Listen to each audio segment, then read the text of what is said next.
กันทุกคนคอยฟังชื่อของตนที่สุรพลเขาโฆษณามาละโว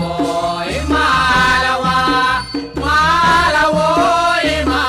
ละวาลูกเด็กเล็กแดงวิ่งแข่งสับสนปากร้องตะโกนว่าสุรพลเข้ามาอามวยอาเฮียอาเตียอากูพอเพลงแววเข้าหูก็หยุดเจียน้ำชาไอ้หมอนี่ลองลีทาว่ามีลูกสาวจะยกให้มังเป่าลอยไม่เอาราคามาละโวยมาละวามาละโวยมาละวาลูกเด็กเล็กแดงวิ่งแข่งสับสนปากร้องตะโกนว่าสุรพลเข้ามาบ้านนอกบ้านนาร้านค้าในตลาดเพลงใหม่ระบาดไปทั่วทุกหลังคาอาเฮียขายหมูอากูขายไก่ขายไปฟังไปจนไก่หายลับตามาละโวยมาละวามาละโวยมา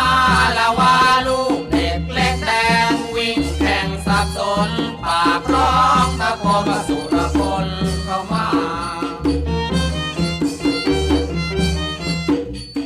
สาวหนุ่มจับกลุ่มเรียงรายพอเห็นหัวไวว่าใช่แล้วคุณอาพอลงจากรถบ้างก็ตั้งตาแลสาวเห็นสะกิดแม่วันแน่พี่พลละเข้ามามาละโว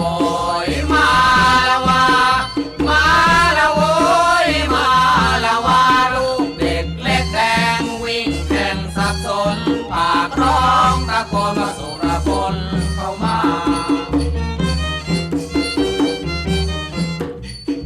จัดเพลงเพื่อแฟนหญิงชายอ่านชื่อตามจดหมายที่แฟนเพลงขอมาถ้าชื่อใครหายด่าผมได้ทุกคนอย่างนี้ถ้าเกลียดสุรพลผมเองก็จนปัญญามาละโวยมาละวามาละโวยมาละวาลูกเด็กเล็กแดงวิ่งแข่งสับสนปากร้องตะโกนว่า